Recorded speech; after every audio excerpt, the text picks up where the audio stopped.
Welcome to T-SAT. మరికొన్ని ప్రశ్నలు పరిశీలిద్దాం.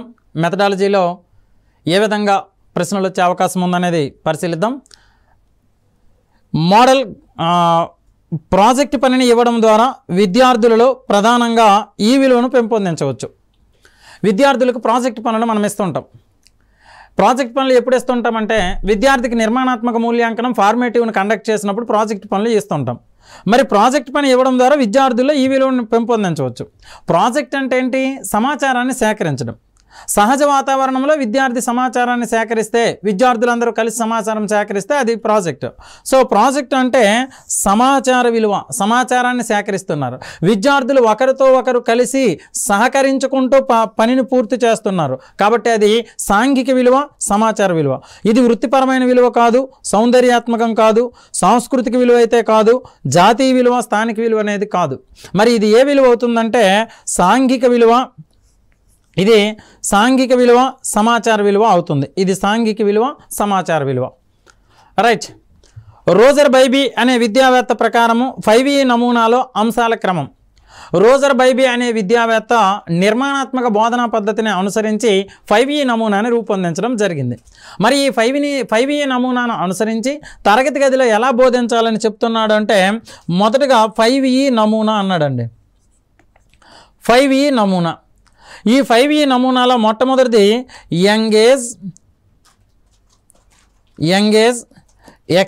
ఎక్స్ప్లోర్, ఎక్స్ప్లెయిన్, ఎలాబరేట్, చివరిది evolution. Engage, explore, explain, elaborate, evolution. ఈ ఐదింటిని వరుస క్రమంలో అంశాల క్రమంలో అమర్చమన్నాడు. మొట్టమొదటి చూడండి, engage, explore, explain, elaborate, evolution. So second one is the right option here. సమాజ సంబంధిత పాఠ్య ప్రణాళికేతర కార్యక్రమాల ద్వారా విద్యార్థులు సంపాదించిన జ్ఞానాన్ని నిత్య జీవిత పరిస్థితులకు ఉపయోగించుకునేలా చేయడంలో ఉపాధ్యాయుడి పాత్ర. గమనించండి, ఇక్కడ ఉపాధ్యాయుడి పాఠశాలల్లో చాలా పాత్రలు పోషిస్తాడు. ఒక అన్వేషకుడుగా, ప్రణాళిక రచయితగా, మార్గదర్శిగా, నమోదు చేసే వ్యక్తిగా, సమన్వయకర్తగా, సౌకర్యకర్తగా, మధ్యవర్తిగా, ఆ తర్వాత చివరికి నిర్వాహకుడుగా పాత్రలు పోషిస్తాడు. మరి సమాజ సంబంధిత కార్యక్రమాల ద్వారా విద్యార్థులు సంపాదించిన జ్ఞానాన్ని నిత్య జీవిత పరిస్థితులకు ఉపయోగించుకోవడం. సో ఇక్కడ నేర్చుకున్న జ్ఞానాన్ని నిత్య జీవిత పరిస్థితులకు సమన్వయం చేస్తున్నాడు, కోఆర్డినేట్ చేస్తున్నాడు. కాబట్టి ఆ పరిస్థితుల్లో ఉపాధ్యాయుడు ఎలాంటి పాత్ర పోషిస్తాడంటే సమన్వయకర్త పాత్ర పోషిస్తాడు. పరిస్థితులకు అనుగుణంగా ఫలితాలు మారే అవకాశం లేదు అనే అంశం గణితం యొక్క ఈ స్వభావాన్ని సూచిస్తుంది అన్నాడు. పరిస్థితులకు అనుగుణంగా ఫలితాలు మారే అవకాశం లేదు అంటే ఏ పరిస్థితుల్లోనైనా పరిస్థితులను బట్టి ఆ సిచ్యువేషన్కు అనుగుణంగా ఫలితాలు అయితే మారిపోవు అని చెప్పడం అనేది ఖచ్చితత్వం. అంటే అన్ని పరిస్థితుల్లోనూ ఖచ్చితంగా ఉంటుంది, ఇది ఖచ్చితత్వం. ఇక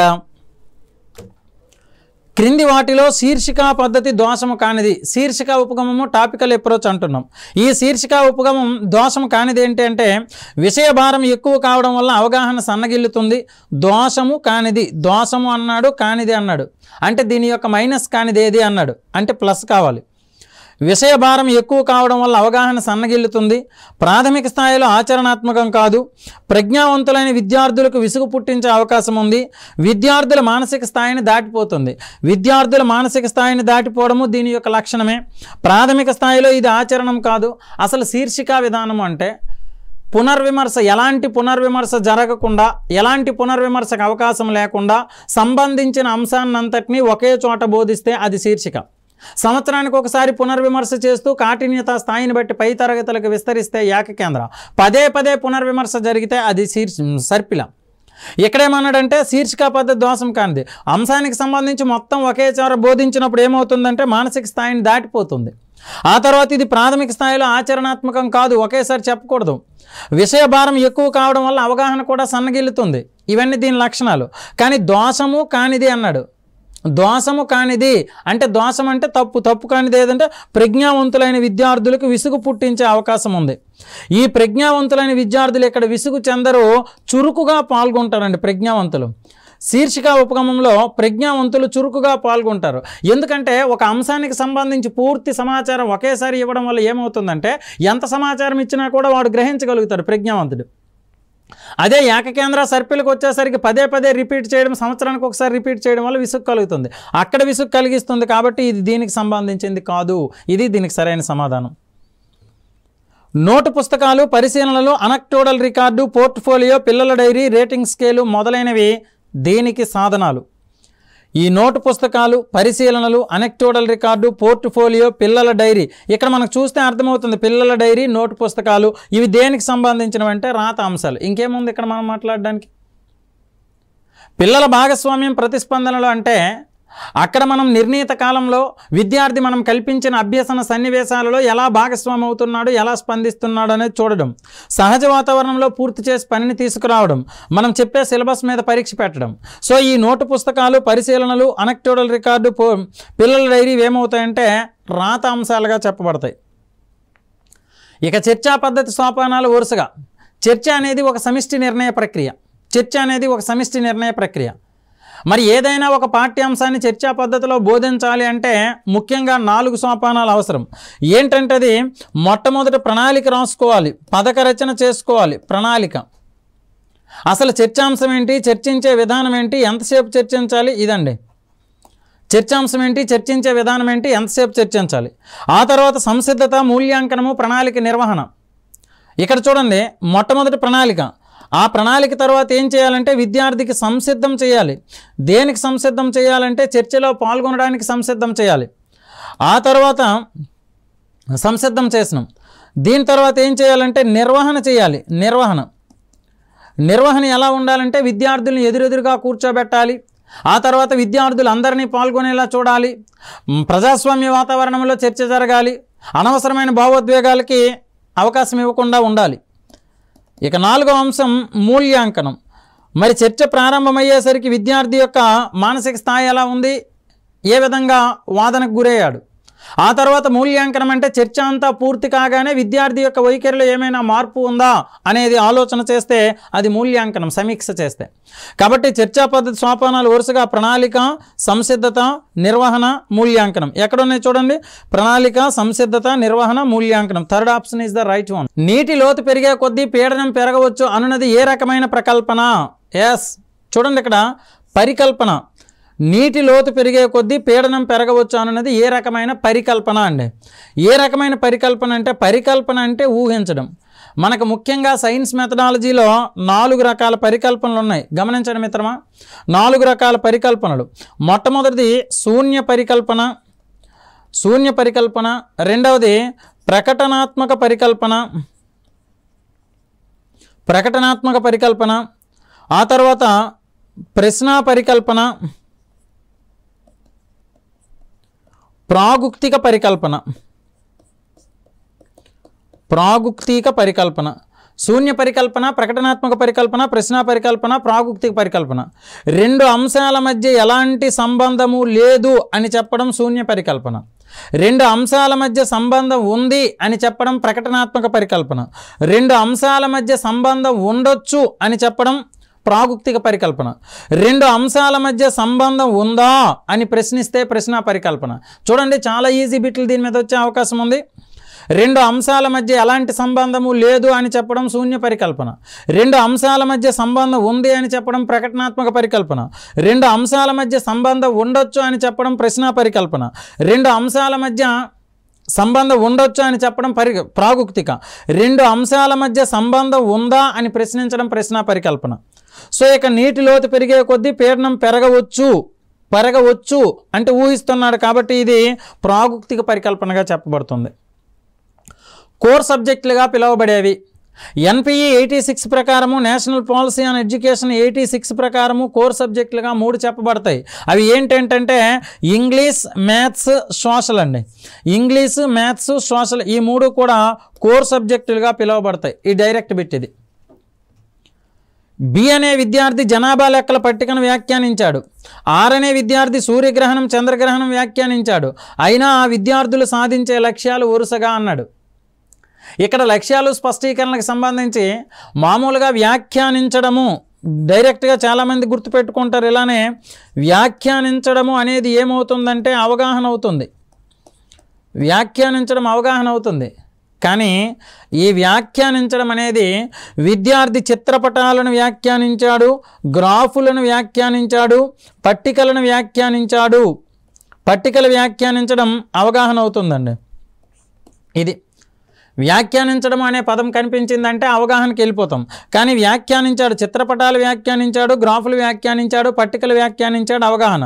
అదే విద్యార్థి శాస్త్ర పరిశీలనలు వ్యాఖ్యానిస్తే, గుర్తుపెట్టుకోండి మిత్రమా, శాస్త్ర పరిశీలనలు వ్యాఖ్యానిస్తే అదేమవుతుందంటే వినియోగం అవుతుంది. అదే విద్యార్థి శాస్త్ర పరిశీలనలు వ్యాఖ్యానిస్తే వినియోగం అవుతుంది. ఇక్కడ బి అనే విద్యార్థి జనాభా లెక్కల పట్టికను వ్యాఖ్యానించాడు, ఇది అవగాహన. ఆర్ అనే విద్యార్థి శాస్త్ర పరిశీలన వ్యాఖ్యానించడం అంటే సూర్యగ్రహణం వ్యాఖ్యానించాడు, చంద్రగ్రహణం వ్యాఖ్యానించాడు, గ్రహమండల నమూనాన్ని వ్యాఖ్యానించాడు, ఉపగ్రహ కక్ష విధానాన్ని వ్యాఖ్యానించాడు, పాలపుంతను వ్యాఖ్యానించాడు, అంతరిక్ష ప్రయోగాలు వ్యాఖ్యానించాడు, రోదసి పరిశోధనలు వ్యాఖ్యానించాడు. ఇవన్నీ శాస్త్ర పరిశీలనలు. ఆ శాస్త్ర పరిశీలనలు సూర్యగ్రహణము, చంద్రగ్రహణం శాస్త్ర పరిశీలన కాబట్టి ఇది వినియోగం. సో బి అనే విద్యార్థి అవగాహన, ఆర్ అనే విద్యార్థి వినియోగము. సో బి అవగాహన, ఆర్ వినియోగము. ఇది దీనికి సరైనది. ప్రయోగశాల పద్ధతికి సంబంధించిన అంశం కానిది అని అడిగాడు. ప్రయోగశాల పద్ధతికి సంబంధించిన అంశం కానిదండి. సో ప్రయోగ రూపంలో విషయాన్ని కనుగొంటారు, సంబంధించిన అంశం కానిది ఇలాంటి ముందుకు ఐడెంటిఫై చేయాలి మిత్రులారా. ప్రయోగ రూపంలో విషయాన్ని కనుగొంటారు, పరిశీలన ద్వారా విషయాన్ని నిర్ధారణ జరుగుతుంది, అమూర్త భావనలు పొందుతారు, ప్రత్యక్ష మూర్త అనుభవాలు కలుగుతాయి అన్నాడు. సో ఇక్కడ సంబంధించిన అంశం కానిది, ప్రయోగశాల పద్ధతికి సంబంధించి ప్రయోగ రూపంలో విషయం కనుక్కుంటారు, పరిశీలన ద్వారా విషయ నిర్ధారణ జరుగుతుంది, ప్రత్యక్ష మూర్త అనుభవాలు కలుగుతాయి, అమూర్త భావనలు పొందుతాడు అన్నాడు. అమూర్త భావనలు పొందడం కాదు, మూర్త భావనలు పొందుతాడు. కాబట్టి దీనికి ఇది సరైన సమాధానం. నల్లబల్ల పథకం ముఖ్య ఉద్దేశం. నల్లబల్ల పథకం ముఖ్య ఉద్దేశం. ఈ నల్లబల్ల పథకాన్ని ఏమంటారంటే ఓబీబీ అంటారండి. ఓబీబీ ఆపరేషన్ బ్లాక్ బోర్డ్ అని చెప్పడం జరుగుతుంది. ఆపరేషన్ బ్లాక్ బోర్డుకి సంబంధించి ముఖ్యమైన అంశాలు ఎలా ఉంటాయంటే ఎన్పిఈ 86 అనేది ఓబీబీ పథకాన్ని బయటికి తీసుకొచ్చింది. దీంట్లో భౌతిక వస్తువులు కల్పించడం, విద్యార్థులకి ఏకోపాధ్యాయ పాఠశాలల్లో రెండో ఉపాధ్యాయుడిని నియమించడం, అంటే సింగిల్ టీచర్ ఎక్కడైతే ఉన్నారో అక్కడ ఖచ్చితంగా రెండో ఉపాధ్యాయుని నియమించాలి, ముఖ్యమైన బోధనా సామగ్రిని పాఠశాలలకు సరఫరా చేయడం, దీని ద్వారా విద్యార్థులలో విద్యా ప్రమాణాలు మెరుగుపరచాలి అంటాడు. సో ఇక్కడ నల్లబల్ల పథకం ముఖ్య ఉద్దేశం ఏంటంటే నల్లబల్లలు సరఫరా చేయడం ఇది తప్పు, మధ్యాహ్న భోజన వసతి కల్పించడం సరైనది కాదు, ఉచిత పాఠ్యపుస్తకాలు సరైనది కాదు, విద్యా ప్రమాణాలు విద్యార్థులలో మెరుగుపరచాలి, ఇది సరైనదండి. రైట్. ఇక హృదయం పనితీరు పాఠ్యాంశం విన్న విద్యార్థి కర్ణికలకు జఠరికలకు తేడాలు తెలుపుతున్నాడు అని ఉంది. హృదయం పాఠ్యాంశం విన్న విద్యార్థి కర్ణికలకు జఠరికలకు తేడాలు తెలుపుతున్నాడు. రెండు విషయాల మధ్య తేడాలు తెలపడం అనేది స్పష్టీకరణం. విద్యార్థి చేస్తున్నాడు కాబట్టి ఇది స్పష్టీకరణం. లక్ష్యము అంటే ఉపాధ్యాయుడు ఏర్పాటు చేసుకునేది లక్ష్యము. విద్యార్థిలో బయటకు వచ్చేది స్పష్టీకరణం. స్పష్టీకరణ అంటే స్పందన ఎవరు స్పందిస్తారు అంటే స్పష్టీకరణ విద్యార్థి. కాబట్టి ఇదేమవుతుందంటే స్పష్టీకరణం. తరగతి గదిలో ఏమైతే ఉపాధ్యాయుడు విద్యార్థుల నుంచి ఆశిస్తాడో అది లక్ష్యము. విద్యార్థి స్పందించే విధానమే స్పష్టీకరణ. మరి ఇక్కడ కర్ణికలకు జఠరికలకు తేడాలు చెబుతూ స్పందిస్తున్నాడు కాబట్టి ఇది స్పష్టీకరణ. క్రింది వాణిని సరిచేయండి అని ఉందండి. చూడండి మిత్రమా, క్రింది వాణిని సరిచేయండి. ప్రాజెక్ట్ పద్ధతి, నిగమన పద్ధతి, నియోజన పద్ధతి, వనరుల పద్ధతి 4 పద్ధతులు ఇచ్చాడు. ఇటువైపు దాని మారు పేర్లు ఇచ్చాడండి. ప్రాజెక్ట్ పద్ధతికి మారు పేర్లు ఏంటి అంటే ప్రకల్పన పద్ధతి, ఉద్యమ పద్ధతి, ఎత్తుగడల పద్ధతి, అభిరుచి కేంద్ర పద్ధతి. సో ప్రాజెక్ట్ పద్ధతి ఉద్యమ పద్ధతి 1C. నిగమన పద్ధతిని ఏమంటారు అంటే యూక్లిడ్ శోధనా పద్ధతి అంటారండి. యూక్లిడ్ దీని మీద ఎక్కువగా పరిశోధనలు చేశాడు. యూక్లిడ్ శోధనా పద్ధతి. సో 1C ఉంది, రెండవది B ఉంది, రెండవది నిగమన పద్ధతి ఏ ఉందండి. CA ఎక్కడున్నాయో చూడండి, ఇదిగో 4 దగ్గరే ఉంది కాబట్టి మ్యాక్సిమం ఇదే రైట్ అవుతుంది. తర్వాత నియోజన పద్ధతిని ఏమంటారంటే డాల్టన్ పద్ధతి అంటారు. వనరుల పద్ధతిని మూలాధార పద్ధతి, సాంఘిక శాస్త్ర ప్రయోగ పద్ధతి అనే పేరుతో పిలుస్తారు. నియోజన పద్ధతిని డాల్టన్ పద్ధతి, నిర్దేశ పద్ధతి అనే పేరుతో పిలుస్తారు. ఇది సరైనది. భూభ్రమణం భూపరిభ్రమణం పాఠ్యాంశాలను ఉపన్యాస ప్రదర్శన పద్ధతి ద్వారా నేర్చుకున్న విద్యార్థి పొందిన జ్ఞానం. ఎస్, ఇక్కడ కొబిన్ అనే ఒక విద్యావేత్త ప్రకారము, కొబిన్ పరిశోధన అంటారు, కొబిన్ అనే ఒక విద్యావేత్త ప్రకారము జ్ఞానేంద్రియాల ద్వారా ఈయన పరిశోధన చేసి జ్ఞానేంద్రియాల ద్వారా ఎంత అభ్యసనం జరుగుతుందో చెప్తాడండి. అలా ఏం చేశారంటే మొట్టమొదట రుచి ద్వారా 1%, ఆ తర్వాత స్పర్శ ద్వారా 1.5%, వాసన అంటే ముక్కు 3.5%, దీని తర్వాత వినడం ద్వారా ఎంత శాతం అంటే 11% గ్రహిస్తాడు. ఆ తర్వాత చూడడం ద్వారా ఎంత శాతం గ్రహిస్తాడంటే 83%. మొత్తంగా ఎంత జ్ఞానేంద్రియాల ద్వారా అంటే 100%. సరే, ఇప్పుడు ఇక్కడ ఏమిచ్చాడంటే భూభ్రమణం భూపరిభ్రమణం పాఠ్యాంశాలను ఉపన్యాస ప్రదర్శన పద్ధతి ద్వారా నేర్చుకున్నాడు. ఉపన్యాస ప్రదర్శన పద్ధతి అంటే ఉపాధ్యాయుడు ఉపన్యాసం ద్వారా చెప్తున్నాడు. ఉపాధ్యాయుడు ఉపన్యాసం ద్వారా చెప్పినప్పుడు విద్యార్థి వింటున్నాడు, ప్రదర్శిస్తున్నప్పుడు చూస్తున్నాడు. మరి వినడానికి ఎంత ఉందంటే 11%, చూడడానికి ఎంత ఉందంటే 83%. సో మరి 11 83 = ఎంత అవుతుందంటే 94%. ఇదండి దీనికి సరైన సమాధానం. ప్రస్తుతం మన రాష్ట్రం యొక్క కరికులంలో 3, 4, 5 తరగతుల యొక్క సాంఘిక శాస్త్రం ఏ పేరుతో పిలువబడింది? 3, 4, 5 తరగతుల సాంఘిక శాస్త్రం పరిసరాల విజ్ఞానం 1, పరిసరాల విజ్ఞానం 2 పై 2 విధాలుగా పరిసరాల అధ్యయనం. ఇంతకుముందు ఎప్పుడో 1977లో ఈశ్వరీబాయి పటేల్ కమిటీ ప్రకారము పరిసరాల విజ్ఞానం 1, 2లను వేరువేరుగా బోధించాలి. ఆ తర్వాత NCF 2005 ప్రకారం రెండింటినీ కలిపి బోధించాలి. అంటే ప్రస్తుతం ఎలా బోధిస్తున్నారు అంటే ప్రాథమిక స్థాయిలో పరిసరాల విజ్ఞానం 1, 2 అనేది వేరువేరుగా లేదు, రెండింటినీ కలిపి పరిసరాల అధ్యయనంగా బోధిస్తున్నారు. ఎస్,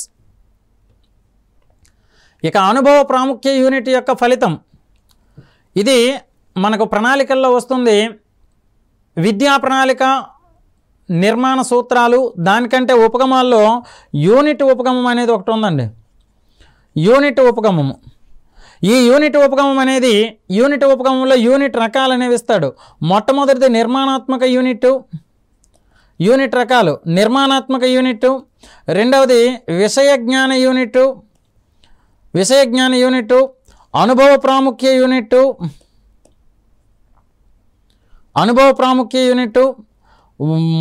బోధనా యూనిట్, వనరుల యూనిట్. నిర్మాణాత్మక యూనిట్ అంటే విద్యార్థి నిత్య జీవితంలో ఎదుర్కొనే సమస్యలు సాధించడానికి ఏవైతే ఉంటాయో అవన్నీ నిర్మాణాత్మక యూనిట్. విషయానికే ప్రాధాన్యత ఇస్తే విషయ జ్ఞానం. బోధన యూనిట్ అనేది విద్యార్థికి సంబంధించి, వనరుల యూనిట్ అనేది ఉపాధ్యాయుడికి సంబంధించి. మరి అనుభవ ప్రాముఖ్యం అంటే అనుభవం అనేది ఎప్పుడు వస్తుందంటే చేయడం ద్వారా నేర్చుకున్నప్పుడు. కాబట్టి చేయడం ద్వారా నేర్చుకోవడం అనే దాన్ని అనుభవ ప్రాముఖ్య యూనిట్గా చెప్తారు. ఇక్కడ అనుభవ ప్రాముఖ్య యూనిట్ విద్యార్థి చేయడం ద్వారా నేర్చుకుంటాడు. ఇది సరైనది. ప్రత్యేక అవసరాలు గల పిల్లల పట్ల మనం ఎలా ప్రవర్తించాలి, ఎలాంటి సహాయం అందించాలి, ఈ చర్యలు పరిసరాల విజ్ఞానాన్ని అనుసరించి ఎలా ఉంటున్నాయంటే మొట్టమొదటిది ప్రత్యేక అవసరాలు గల వ్యక్తుల పట్ల మనం ఎలా ప్రవర్తించాలి, ఎలాంటి సహాయం అందించాలి, ఇది క్లియర్గా తెలుస్తుంది. ప్రశ్నించడం లేదు, పరికల్పించడం లేదు. ఆ తర్వాత ఇందులో ప్రయోగం చేసేది కూడా లేదు, సమాచార సేకరణ ప్రాజెక్ట్ పని లేదు. కానీ ప్రశంస, విలువలు, జీవ వైవిధ్యం, ప్రత్యేక అవసరాలు గల వ్యక్తుల పట్ల విలువలతో కూడిన జీవన నైపుణ్యాలు ఇవి. కొత్త అంశాన్ని లేదా ఏ అంశం కొనసాగింపుకైనా ఉపాధ్యాయుడు పరిచయం చేసేలా లేదా ఆ అంశం మీద నిమగ్నమయ్యేలా చేయడం అనేది నిర్మాణాత్మక నమూనా అయిన 5E నమూనాలో ఈ అంశాన్ని సూచిస్తుంది అన్నాడు. ఇప్పుడే మనం మాట్లాడుకున్నాం. నిర్మాణాత్మక బోధనా పద్ధతిని అనుసరించి 5E నమూనా రోజర్ బైబీ తీసుకొచ్చాడు. Engage, explore, explain, elaborate, evolution. మరి ఇందులో నిమగ్నం కావడం అంటే ఎంగేజ్ అండి. ఎంగేజ్ అంటే బోధనాభ్యసన ప్రక్రియలో ముందు విద్యార్థిని నిమగ్నం చేయాలి. కాబట్టి ఇది దేన్ని సూచిస్తుందంటే ఎంగేజ్. రైట్. ఇక వీరి ప్రకారము సాంఘిక శాస్త్రం అనగా సమాజం యొక్క అధ్యయనం. సంఘం రూపొందించిన విధం, సంఘంలో విద్యార్థుల బాధ్యతాయుత ప్రవర్తనను తెలియజేసే లక్షణం. IF ఫారెస్టర్కి సంబంధించండి, డైరెక్ట్ బిట్. ఇక హెర్బార్ట్ నమూనాలో అధిక ప్రాధాన్యత గల సోపానం. హెర్బార్ట్ నమూనాలో అధిక ప్రాధాన్యత గల సోపానం. హెర్బార్ట్ అనే జర్మనీ దేశానికి చెందిన విద్యావేత్త JF Herbart, John Frederick Herbart. ఈ జర్మనీ దేశానికి చెందిన విద్యావేత్త తరగతి గదిలో ఏదైనా ఒక పీరియడ్ ప్రణాళికకి సంబంధించి 45 నిమిషాల కాలంలో బోధించినప్పుడు 6 భాగాలు చేసుకుని బోధించమన్నాడు. ఆ 6 భాగాల్లో మొట్టమొదటిది సన్నాహం, రెండవది సమర్పణ, 3 సంసర్గం చేయాలి, ఆ తర్వాత దాన్ని సాధారణీకరణం చేయాలి, జీవితంలో ఎక్కడ ఎలా ఉపయోగపడుతుందో ఎక్కడే చెప్పాలి, అన్వయం చేయాలి, చివరికి పునశ్చరణ చేయాలి అంటాడు. పునశ్చరణ చేయాలి, పునశ్చరణ. సో మొట్టమొదటి సన్నాహం చేసినాం. హెర్బార్ట్ నమూనాలో అధిక ప్రాధాన్యత కలిగినది ఏది అంటే సమర్పణ అండి. సమర్పణ అధిక ప్రాధాన్యత కలిగినది విషయ సమర్పణ.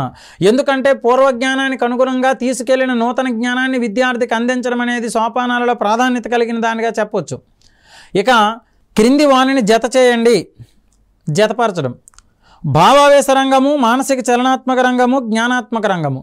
బ్లూమ్స్ 1948వ సంవత్సరంలో బ్లూమ్స్ తన అనుచర బృందంతో విద్యా లక్ష్యాల వర్గీకరణ చేశాడు. 3 రంగాలు ఉన్నాయని చెప్పాడు. అందులో భావావేశ రంగము, మానసిక చలనాత్మక రంగము, జ్ఞానాత్మక రంగము. మరి ఇక్కడ విద్యార్థి యొక్క ప్రవర్తనను ఏం చేస్తారంటే గమనించండి. విద్యార్థి యొక్క ప్రవర్తనను మన విద్యావేత్తలు 3గా విభజించారండి. ఆలోచనలు, అనుభూతులు, చర్యలు అన్నారు. ఆలోచనలు, అనుభూతులు, చర్యలు. ఆలోచనల్లో కలిగే ప్రవర్తన అంతా కూడా జ్ఞానాత్మక రంగమైంది. అనుభూతుల్లో కలిగే, అనుభూతులు మీన్స్ ఫీలింగ్స్ అన్నీ కూడా ఎక్కడికి వెళ్ళినాయంటే భావావేశ రంగానికి వెళ్ళినాయి. ఆ తర్వాత చర్యలు అంటే చేసే పనుల్లో జరిగే ప్రవర్తన ఏమవుతుందంటే మానసిక చలనాత్మక రంగంగా చెప్పారు. సో ఇక్కడ భావావేశ రంగం అనేది అనుభూతులు, ఫీలింగ్స్, మానసిక చలనాత్మక రంగం అనేది చర్యలు, జ్ఞానాత్మక రంగం అనేది ఆలోచనల్లో చెప్పబడుతుంది. ఇది ఆలోచనలు. భావావేశ రంగము బి. ఇక్కడ 2 అండి. సో భావావేశ రంగము అనుభూతులకు సంబంధించి, మానసిక చలనాత్మక రంగం చర్యలకు సంబంధించి, జ్ఞానాత్మక రంగం ఆలోచనలు. ఈ స్ట్రక్చర్ మాత్రం జాగ్రత్తగా ఉపయోగించుకోవాలండి. ఇది మరి దీని తర్వాత క్రీడా పద్ధతిలోని అంశాలను జత చేయండి అన్నాడు. రైట్, ఇది చాలా ఇంపార్టెంట్. చూడండి, క్రీడా పద్ధతిలోని అంశాలను జత చేయండి. క్రీడా పద్ధతిలో కథలు ఉంటాయి, అభినయం ఉంటుంది, ఆటలు ఉంటాయి, నిర్మాణ కృత్యాలు. కథల ద్వారా ఏమవుతుంది, అభినయం ద్వారా ఏమవుతుంది, ఆటలు, నిర్మాణ కృత్యాలండి. కథల ద్వారా విద్యార్థికి అవధాన శక్తి, ఊహాశక్తి పెరుగుతుంది. జాగ్రత్తగా గమనించు మిత్రమా. అవధాన శక్తి, ఊహాశక్తి పెరుగుతుంది. రెండవది అభినయం చేసినప్పుడు ఎలా ఉంటుందంటే భావ వ్యక్తీకరణ, అవయవాల మధ్య సమన్వయం జరుగుతుంది. కథల ద్వారా అవధాన శక్తి, అభినయం అంటే భావ వ్యక్తీకరణ. ఆటలాడినప్పుడు ఏమవుతుంది అంటే ఆటలాడినప్పుడు సాంఘికీకరణ పెరుగుతుంది. సాంఘికీకరణ అంటే విద్యార్థులు ఒకరికొకరు సహకరించుకొని ఆటలాడుకుంటారు కాబట్టి సాంఘికీకరణ, మానసిక ఉల్లాసం. ఇక నిర్మాణ కృత్యాలు, నేర్పుగా పనిచేయడంలో సృజనాత్మకత దొరుకుతుంది కాబట్టి ఇది నిర్మాణ కృత్యాలు. సో ఇక్కడ కథలు సి అవుతుంది, అభినయం ఏ అవుతుంది. ఇది రెండవది సరైన సమాధానంగా చెప్పబడుతుంది. మొదటి పుస్తకంగా భావించే థామస్ డిల్వర్త్ రచించిన పుస్తకం 1797వ సంవత్సరంలో మొట్టమొదటి పాఠ్య పుస్తకంగా భావించే థామస్ డిల్వర్త్ ఏం పుస్తకం రాశారంటే ద స్కూల్ మాస్టర్స్ అసిస్టెంట్ అనే పుస్తకాన్ని రాశారండి. ద ఎడ్యుకేషనల్ ఆబ్జెక్టివ్స్ ఇది ఎవరు రాశారు అంటే బ్లూమ్స్ రాశాడు. ఎడ్యుకేషనల్ ఆబ్జెక్టివ్స్ బ్లూమ్స్ రాశాడు. ప్రాక్టికల్ కరికులం స్టడీ ఆల్రెడీ మాట్లాడుకున్నాం, ఇది బార్నస్ అండ్ డగ్లస్ రాశారండి. Barnes and Douglas. Second handbook of research on teaching Shulman Tamir. ఈ second handbook of research on teaching అనేది దేనికి సంబంధించిందంటే విజ్ఞాన శాస్త్రంలో ప్రయోగాలకు సంబంధించి. కాబట్టి ఈ మొదటి పాఠ్య పుస్తకంగా భావించే ద స్కూల్ మాస్టర్స్ అసిస్టెంట్ ఇది థామస్ డిల్వర్త్ రాశాడు. మిత్రులారా, మనం ఇప్పుడు మాట్లాడినాం హెర్బార్ట్ సోపానాలు అనేది. ఈ హెర్బార్ట్ సోపానాలు అనేది టెట్లో కానీ డిఎస్సిలో కానీ ఖచ్చితంగా దీని మీద ప్రశ్నిస్తున్నాడు. ఇది ఎక్కడ వస్తుందంటే పీరియడ్ ప్రణాళిక సంబంధించి వస్తుందండి. పీరియడ్ ప్రణాళిక అంటే తరగతి గదిలో బోధించాల్సిన అంశం 45 నిమిషాల కాలాన్ని అది ఎలా చెప్తామంటే ఒక యూనిట్లోని సబ్ యూనిట్ నందు నిర్ణీత లక్ష్యాలను నిర్ణీత కాలంలో అర్థవంతంగా బోధించేది పీరియడ్ ప్రణాళిక. మరి ఈ 45 నిమిషాల కాలాన్ని హెర్బార్ట్ అనే విద్యావేత్త జర్మనీ దేశానికి చెందిన జాన్ ఫ్రెడరిక్ హెర్బర్ట్ అనే విద్యావేత్త 6 భాగాలు చేసుకుని బోధించమన్నాడండి. 6 భాగాలు చేసుకుని బోధించమన్నాడు. ఎట్లా బోధించమన్నాడంటే, తరగతి గదిలోకి మొట్టమొదట ఉపాధ్యాయుడు వెళ్ళగానే విద్యార్థులని సన్నాహం చేయాలి అంటాడు. సన్నాహం చేయాలి అంటున్నాడు. సన్నాహం అంటే ఏం చేయాలి? విద్యార్థికి సంసిద్ధుడిని చేయాలి. విద్యార్థిని దేనికి సంసిద్ధుడు చేయాలి? మనం చెప్పే పాఠ్యాంశం వినడానికి. మరి ఎప్పుడైతే విద్యార్థిని సంసిద్ధం చేయాలి, వినాలి అంటే ఉపాధ్యాయుడి విద్యార్థికి ప్రేరణ కలిగించాలి. ప్రేరణ కలిగించాలంటే ఉపాధ్యాయుడి దగ్గర కొన్ని నైపుణ్యాలు ఉండాలి. అంటే ఒక ఆట ఆడించాలి, పాట పాడించాలి, డ్యాన్స్ చేపించాలి, మ్యాజిక్, అభినయ గేయము, నీతి కథలు, ఇలా ఏదైనా చేయాలి. చేసినప్పుడు విద్యార్థి సంసిద్ధుడవుతాడు. విద్యార్థి ఎప్పుడైతే సంసిద్ధుడయ్యాడో అప్పుడు ఉపాధ్యాయుడు తీసుకెళ్లిన నూతన అంశాన్ని విద్యార్థుల ముందు సమర్పణ చేయాలి. సమర్పణ, ప్రెజెంటేషన్, సన్నాహం, ప్రిపరేషన్. మరి ఇప్పుడు ఆ ప్రెజెంటేషన్ అనేది ఎలా జరుగుతుందంటే వివిధ రకాల ఉపకరణాలను ఉపయోగించి, కృత్యాలను ఉపయోగించి జరుగుతుంది. వివిధ రకాల ఉపకరణాలను TLM ఉపయోగించి, కృత్యాలను ఉపయోగించి చేస్తున్నారు. మరి ఈ విధంగా బోధనాభ్యసన ఉపకరణాలు, కృత్యాలు ఉపయోగించి చేసిన తర్వాత మనం చెప్పిన అంశం అనేది దేనికి అదే వేరువేరుగా కాకుండా ఒకదానితో ఒకటి అసోసియేషన్ చేయాలి, సంసర్గం చేయాలి అంటాడు. ఎలా చేయాలి అంటే అసోసియేషన్ చేయాలి, కంపారిజన్ చేయాలి. ఎలాగంటే సన్నాహంలో విద్యార్థి యొక్క పూర్వజ్ఞానానికి అనుగుణంగా సమర్పణలో నూతన జ్ఞానాన్ని ఇచ్చినాం. ఈ పూర్వజ్ఞానాన్ని, నూతన జ్ఞానాన్ని, నూతన భావనలు, పూర్వభావనలు ఒకదానితో ఒకటి సంధానం చేసే దశ ఏమవుతుందంటే సంసర్గం అవుతుంది. ఈ సంసర్గం అయిపోయిన తర్వాత ఎప్పుడైతే సంసర్గం చేశాడో తరగతి గదిలో బోధించింది, చెప్పినదంతా కూడా నిజమే అని విద్యార్థులకు నమ్మించగలగాలి. దాన్నే ఏమంటారు అంటే సాధారణీకరణము అంటారు, జనరలైజేషన్. సాధారణీకరణం అంటే మనకి జనరల్గా ఏం తెలుసు? కొన్ని ప్రత్యేక సందర్భాలలో నిజమైనవి మిగిలిన అన్ని సందర్భాలలో నిజం కావడమే సాధారణీకరణం. నిజం కావాలి. తరగతి గదిలో ఉపాధ్యాయుడిగా నువ్వు చెప్పినవన్నీ నిజమే అని విద్యార్థి నమ్మాలి. అలా చేయడం అనేది సాధారణీకరణం, అత్యంత క్లిష్టమైన దశ. ఇలా విద్యార్థి నమ్మాలి అంటే అనేకమైన ఉదాహరణల ద్వారా విద్యార్థిలో భావనలు పటిష్టం చేసే దశ ఏది అంటే సాధారణీకరణంగా చెప్పబడుతుంది. ఇలా చేసిన తర్వాత తరగతి గదిలో ఇప్పుడు నువ్వు బోధించిన అంశం విద్యార్థికి భవిష్యత్తులో ఎక్కడ ఎలా ఉపయోగపడుతుందో కూడా ఇక్కడే చెప్పే అంటున్నాడు హెర్బర్ట్. దాన్నే అన్వయము, దీనికే మరో పేరు వినియోగము, అప్లికేషన్ అంటున్నాం. తగిన సమయానికి, తగిన సందర్భానికి నువ్వు బోధించింది, నువ్వు చెప్పింది విద్యార్థి అన్వయించుకోగలగాలి. ఆ తర్వాత చివరికి పునశ్చరణ అంటున్నాం. రీక్యాప్చులేషన్, పునశ్చరణ. ఈ పునశ్చరణ అంటే మళ్ళీ నువ్వు చెప్పిన దాన్ని మళ్ళీ ఒకసారి రిపీట్ చేయాలి. రిపీట్ చేస్తే పునశ్చరణ. రిపీట్ చేయడం మాత్రమే కాదు, నువ్వు బోధించిన అంశాలు విద్యార్థికి ఎంతవరకు అర్థమైనాయో కూడా తెలుసుకోవాలి. ఎంతవరకు అర్థమైనాయో తెలుసుకోవాలంటే విద్యార్థికి కొన్ని ప్రశ్నలు అడగాలి. ఆ ప్రశ్నలు అడగడాన్నే మూల్యాంకనం అంటారు. దీన్నే పొందిన జ్ఞానం పరీక్షించబడే దశ ఏది అంటాడు.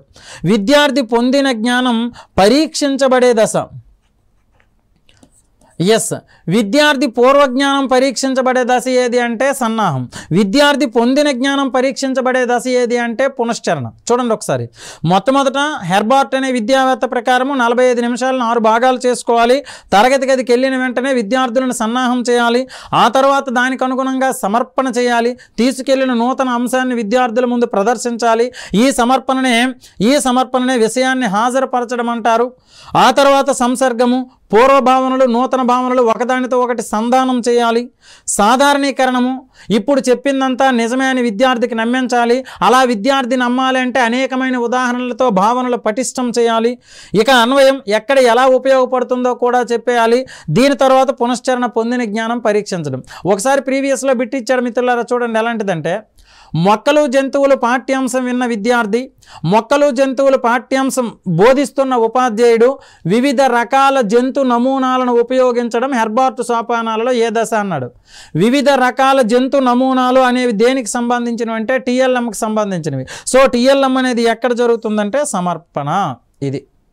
సో ఈ విధంగా ఇంకా మోరిసన్ సోపానాలు, ప్రస్తుతం అమల్లో ఉండే సోపానాలు, బ్లూమ్స్ సోపానాలు, RCM సోపానాలు నేర్చుకుంటే ఖచ్చితంగా బిట్ వచ్చే అవకాశం అయితే ఉంది.